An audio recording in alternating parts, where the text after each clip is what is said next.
बांग्लादेश में तक था पलट, नेपाल में तक था पलट, उधर यूरोप में क्लाइमेट चेंज के खिलाफ विरोध प्रदर्शन और भारत में भ्रष्टाचार के खिलाफ विरोध प्रदर्शन। और इन सभी घटनाओं के पीछे छिपा एक कॉमन सा शब्द जेन जी। आज के इस वीडियो में यही शब्द जेन जी को हम डिकोड करने का प्रयास करेंगे और केवल जेन जी ही नहीं बल्कि सारे जेन को डिकोड करने का प्रयास करेंगे। शुरुआत करते हैं द ग्रेटेस्ट जेनरेशन से। देखिए, the greatest generation way generation है जिनका जन्म 1901 ईस्वी से लेकर 1927 ईस्वी के बीच हुआ। ये वह जेनरेशन है जिन्होंने प्रथम विश्व युद्ध को देखा, द्वितीय विश्व युद्ध को देखा, साथ ही साथ ये ग्रेट डिप्रेशन का शिकार भी हुआ, जिस कारण यह जेनरेशन बहुत ज्यादा मेहनती भी कहलाते हैं और बहुत ज्यादा मेहनती भी थे। अब बारी आती है द साइलेंट जेनरेशन की। The silent generation way generation है जिनका जन्म 1927 ईस्वी से लेकर 1945 ईस्वी के बीच हुई है। वे सभी लोग जिनका जन्म 1927 ईस्वी से लेकर 1945 ईस्वी के बीच हुई है, इन सभी लोगों को कहा जाता है द साइलेंट जेनरेशन। जैसा कि नाम से ही साफ है, द साइलेंट जेनरेशन, अर्थात ये जेनरेशन के जो लोग थे उसमें बहुत ज्यादा उथल पुथल नहीं थे। इसका कारण क्या था? तो सामाजिक और राजनीतिक स्थिरता। साथ ही यह जेनरेशन परंपरा और परिवार के प्रति बहुत ज्यादा समर्पित थे, जिस कारण से इसको कहा जाता है द साइलेंट जेनरेशन। इसके बाद अब जो समय आता है वो आता है बेबी बूमर्स की। जिन बच्चों का जन्म 1946 ईस्वी से लेकर 1964 ईस्वी के बीच हुआ उसको कहा जाता है baby boomers generation. Baby boomers generation ये वे जेनरेशन है जिसका जन्म सेकेंड वर्ल्ड वॉर के बाद हुआ है। अब सेकेंड वर्ल्ड वॉर के बाद जो इनका जन्म हुआ तो आखिर इसका नाम बेबी बूमर्स जेनरेशन ही क्यों रखा गया?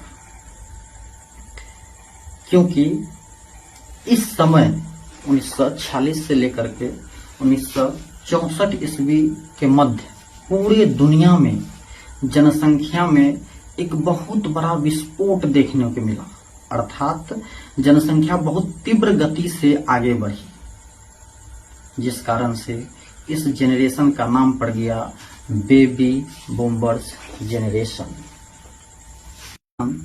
सांस्कृतिक क्रांति, सामाजिक आंदोलन, समानता और धार्मिक स्वतंत्रता और मानव अधिकार के लिए अनेक सारे आंदोलन किए। जेनरेशन बेबी बूमर्स ये बहुत ही ऊर्जावान जेनरेशन थे। अब इसके बाद बारी आती है जेनरेशन एक्स की। जेनरेशन एक्स वे पीढ़ी है या वे जेनरेशन है जिन जेनरेशन का जन्म 1965 ईस्वी से लेकर के 1980 ईस्वी के मध्य हुआ है, अर्थात वे सभी लोग जिनका जन्म 1965 ईस्वी से लेकर के 1980 ईस्वी के मध्य हुआ है, वे सभी को जेनरेशन एक्स में काउंटर किया जाएगा। यह वह जेनरेशन है जिस जेनरेशन में जो इलेक्ट्रॉनिक डिवाइसेस है, ये इलेक्ट्रॉनिक डिवाइसेस हर एक घर में धीरे धीरे पहुंचना शुरू हो गया था। और इस जनरेशन के दौरान जो पेरेंट्स है, माता पिता है, ये हेलीकॉप्टर पेरेंटिंग की शुरुआत कर दी थी। हेलीकॉप्टर पेरेंटिंग का अर्थ है कि ये अपने बच्चों की देख रेख बहुत बढ़िया तरीके से करने लगे थे। अब समय आता है जेनरेशन मिलेनियस की। जेनरेशन मिलेनियस को हम सभी जनरेशन वाई भी बोलते हैं। जनरेशन वाई के वे सभी लोग हैं जिनका जन्म 1981 ईस्वी से लेकर के 1996 ईस्वी के मध्य हुआ है। यह जनरेशन इंटरनेट युग में पली बढ़ी जनरेशन है। यह जनरेशन सोशल मीडिया, ऑनलाइन शिक्षा और डिजिटल क्रांति के युग में पली बढ़ी पीढ़ी मानी जाती है। अब समय आता है जनरेशन जेड की, और इसी जनरेशन जेड को हम लोग शॉर्ट फॉर्म में बोलते हैं जेन जी। जेन जी वे सभी लोग हैं जिनका जन्म 1997 ईस्वी से लेकर 2012 ईस्वी के मध्य हुआ है।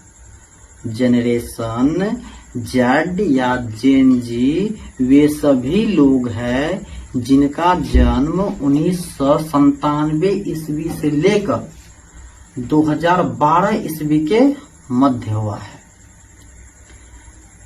जनरेशन जेड या जेन जी पूरी तरह डिजिटल दुनिया में जन्म लेने वाले जनरेशन है।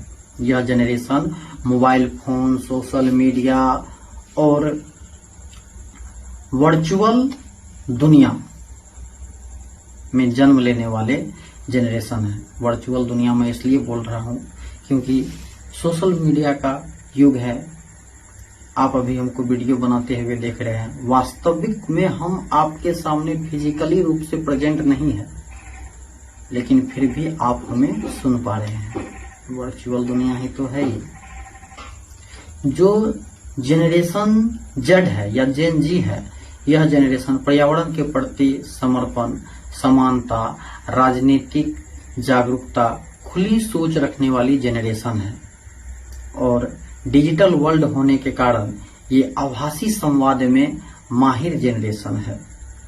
यह वही जनरेशन है जिसकी चर्चा मैंने वीडियो के शुरुआत में की थी कि बांग्लादेश में तख्तापलट, नेपाल में तख्तापलट, यूरोप में क्लाइमेट चेंज को लेकर विरोध प्रदर्शन और भारत में भ्रष्टाचार के खिलाफ विरोध प्रदर्शन, ये सभी घटना को अंजाम देने वाली जो जनरेशन है, ये है जेन जी।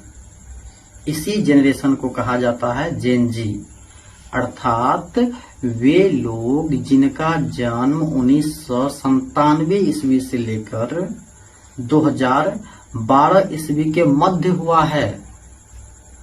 वे सभी विद्यार्थी, वे सभी स्टूडेंट्स जेन जी है। कमेंट करके बताइएगा कि आप भी किस जनरेशन के हैं। जेन जी के बाद जो आगे की जनरेशन है, इसको कहा जाता है जनरेशन अल्फा। जनरेशन अल्फा वे सभी लोग जनरेशन अल्फा के हैं जिनका जन्म 2012 ईस्वी से लेकर 2024 ईस्वी के मध्य हुआ है। यह जनरेशन स्पाइंग जनरेशन में पली बढ़ी है।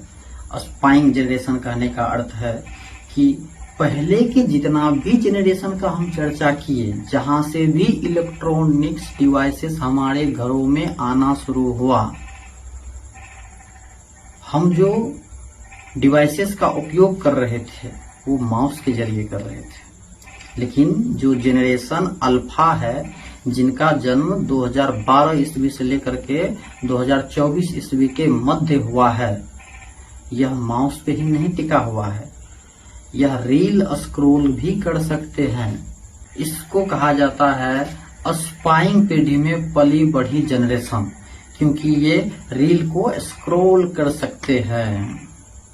इसके बाद जो जनरेशन अब आएगी वह जनरेशन है जनरेशन बीटा। जिन भी बच्चों का जन्म 1 जनवरी 2025 से लेकर 2039 के बीच होगा, वे सभी बच्चे जनरेशन बीटा के कहे जाएंगे। और जनरेशन बीटा पर विशेष चर्चा हम अगले वीडियो में करेंगे। तब तक के लिए धन्यवाद।